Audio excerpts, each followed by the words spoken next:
Joe Hendry made his return. This song's still stuck in my head.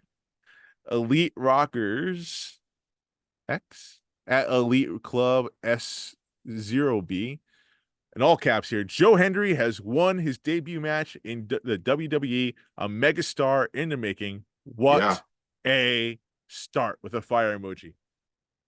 Dude, I believe in Joe Hendry. I know he's got a title opportunity coming up in TNA as well. The man is hotter than ever.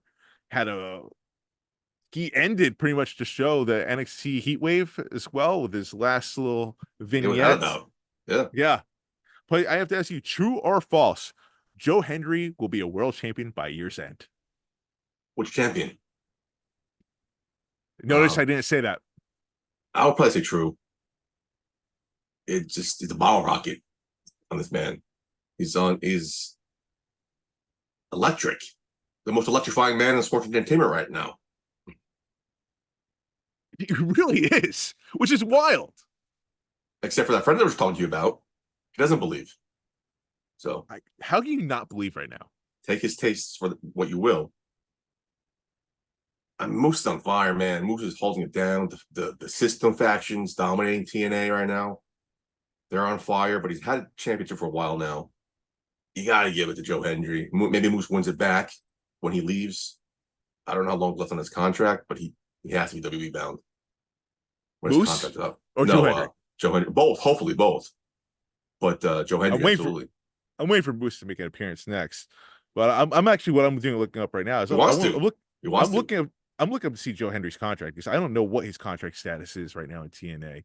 They don't do long contracts usually. I think they Moose don't signed for 5 years. And they just adjusted Jordan Grace's contract. They made her shorter so like she could jump ship to WWE in January. So I don't know what's going on here with TNA's point of view. It seems like they're doing a lot to help their talent to get their bigger payday, which is weird. It's nice of them. It's very nice. Not weird if that guy was still there.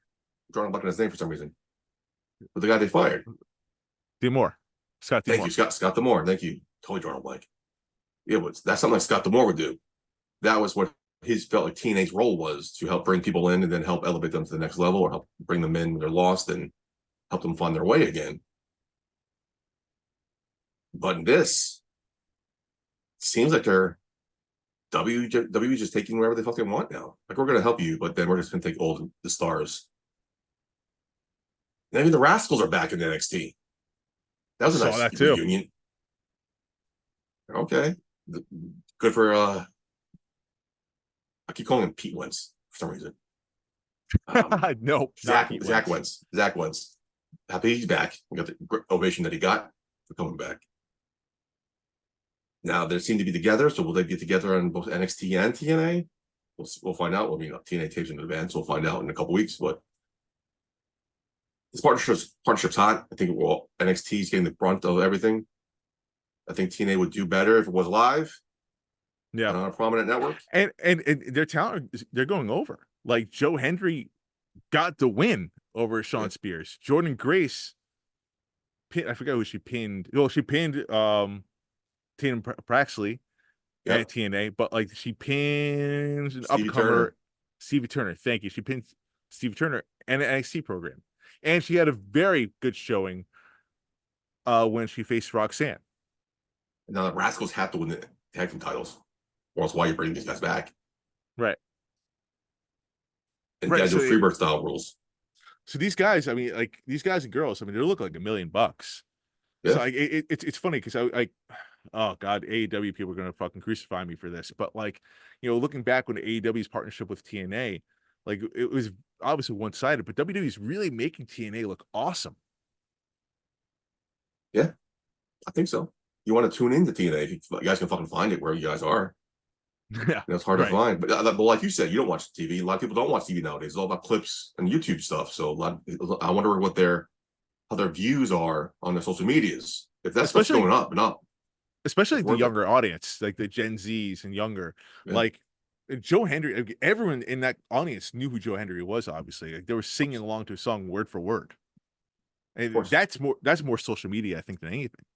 I think ultimately this has to lead to something where maybe TKO. I mean, I think they do have a loose involvement with TKO, but like TKO needs to get more involved, I think, to like to elevate TNA, you know, to get them to be live, to get them to probably be on a better network or something. Buy them out, you know, You can't like buy him out. Does not be the Ring of Honor. How great are they doing? I here's the thing though, Ari Emanuel is a much better business mind than Tony Khan. Like Ari Emanuel, like he knows what he's doing as far as business goes. Tony Khan, I mean, I've gone over this show, Tony Khan's like shortcomings, not just in wrestling, but in other terms of business, in Premier League, in the NFL. Like he's not as astute as Ari. I don't know. I'm loving it as a TNA fan. I've been a TNA fan for a while now. I'm enjoying this. The exposure they're getting. Again, I just don't know how it's transcending on their end. It's definitely not tuning into ratings, but how are the YouTube clips coming? How are their social media, Instagram reels generating views? That's what I'm more curious about. If that's working for them in that angle, this is It fantastic. it's clearly working great. I think Joe Hendry, the numbers are clearly there. Tying it all back together with the original question, I think you have no choice. I think business wise to believe in Joe Hendry and to strap a championship on him because the dude's going to catapult his way all the way up.